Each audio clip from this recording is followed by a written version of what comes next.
तो मैं कह रहा था, अंगद ने जो ये प्रतिज्ञा की कि रावण, यदि तू मेरे पांव को और तेरी सभा में कोई भी मेरे पांव को हिला भी देगा, डिगा भी देगा, तो मैं प्रतिज्ञा करता हूं कि राम जी चले जाएंगे, सीता जी हार जाएंगे।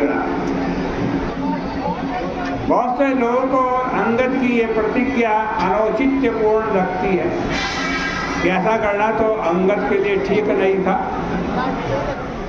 कुछ लोगों को आज भी यह आशंका आतंकित करती है कि यदि कहीं अंगद का पैर डिग जाता तो क्या होता।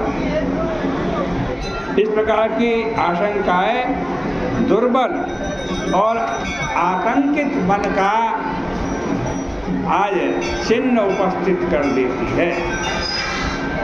अंगद के द्वारा की जाने वाली प्रतिज्ञा प्रभु के प्रति उनकी अडिग आस्था को प्रमाणित करती है। अंगद की राम जी के प्रति अडिग आस्था थी, अडिग बिल्कुल मजबूत आस्था थी। प्रभु ने अंगद को राजदूत बना करके उनके प्रति अडिग विश्वास का परिचय दिया था। अंगद ने स्वयं को उस आस्था के योग्य सिद्ध करके दिखाया। अंगद यह भली प्रकार जानते थे कि प्रभु का तात्विक स्वरूप क्या है, इसलिए प्रभु के पास से चलते हुए उन्होंने राघव से निवेदन किया। क्या निवेदन करते हैं अंगद? जब अंगद को दूत बना करके भगवान भेज रहे हैं तो अंगद क्या कहते हैं भगवान श्री राम कि प्रभु आप स्वयं सिद्ध हैं, आपको अपने कार्य की सफलता के लिए किसी अन्य की आवश्यकता है ही नहीं। आपने तो केवल मुझे बड़प्पन देने के लिए ही यह कार्य सौंपा। और इतना कहते करते हर्षातिरेक से अंगद को रोमांच हुआ। परम सिद्ध सब काज नाथ मोहि आदर दियहु अस विचारि युवराज तना पुलकित हर्षित हियम्।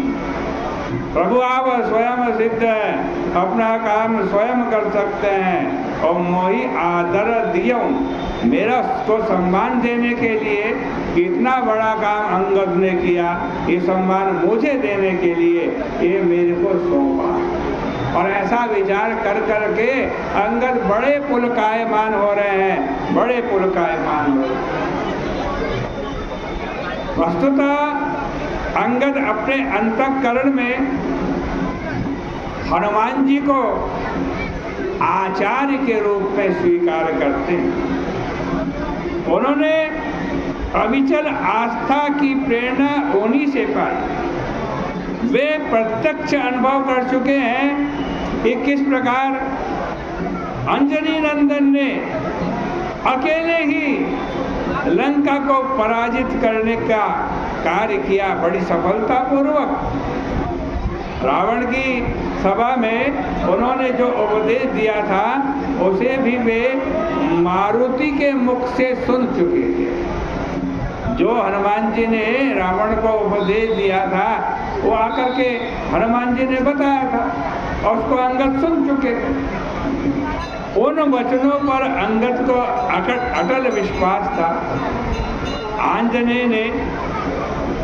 आंजनेय के जिस वचन के आधार बनाकर अंगद ने ऐसी कठिन प्रतिज्ञा कर डाली वो क्या था? क्यों अंगद ने इतनी कठिन प्रतिज्ञा कर डाली? रावण की सभा में अपना पैर रोक दिया बड़े विश्वास के साथ कि कोई मेरे पैर को हिला भी नहीं सकता। क्या थी आस्था अंगद के मन में? राम चरण पंकज और धरहूँ, राम चरण पंकज और धरहूँ, लंका अचल राज तुम करहूँ, लंका अचल राज तुम करहूँ। अंगद को लगा कि यदि श्री राम जी के चरण को हृदय में धारण करने से लंका का राज्यपाद अचल हो सकता है, तब उन चरणों के सन्निकट रहकर सेवा का सौभाग्य जिन लोगों को प्राप्त हुआ है, उनके पद की अचलता में क्या संशय है? ऐसा प्रश्न ही कहाँ उठ सकता है? अंगद के द्वारा की जाने वाली प्रतिज्ञा संत और भगवंत दोनों के ही ऊपर अचल विश्वास का प्रतीक है। अब जरा देखो आप, सीता जी कौन है? सीता जी मूर्तिमती पराभक्ति है, भक्ति स्वरूप है सीता जी। यदि संत की वाणी मिथ्या है, यदि ईश्वर का प्रभाव व्यर्थ है, तब भक्ति की पराजय निश्चित है। इसी सुदृढ़ आस्था से प्रेरित होकर अंगद ने इस प्रकार की प्रतिज्ञा की थी और उनका यह विश्वास अविजित रहा। इस प्रसंग का स्मरण करते हुए गोस्वामी जी ने दोहावली में एक प्रश्न किया कि सफलता के लिए किसे श्रेय दिया जाए,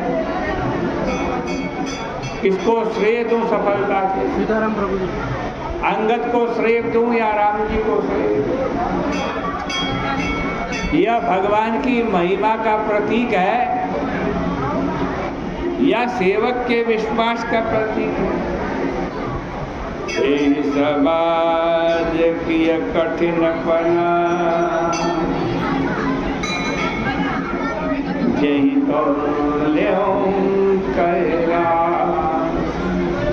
तुलसी प्रभु महिमा कहूँ की सेवक विश्वास।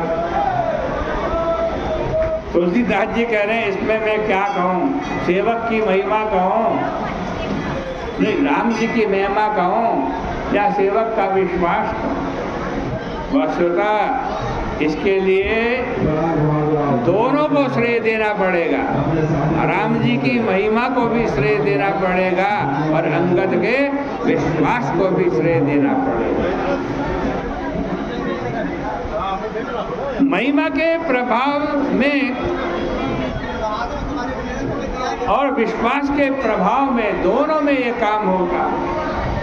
यदि महिमा का अभाव, हम केवल भगवान पे विश्वास तो करें और जिसको भगवान मान रहा है उसके अंदर कोई चमत्कार ही नहीं, उसकी कोई महिमा ही नहीं, तो आपका विश्वास कुछ काम नहीं करेगा।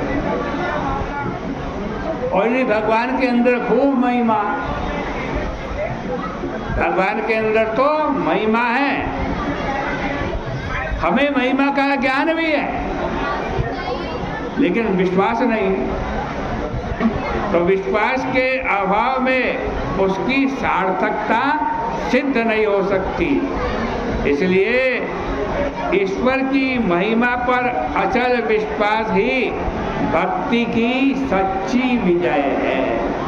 इस प्रकार अंगद ने पांव रोपा हुआ है रावण की सभा में। अब आगे क्या होता है इसकी चर्चा कल के प्रसंग में करेंगे। आज की चर्चा का यही विराम करते हैं।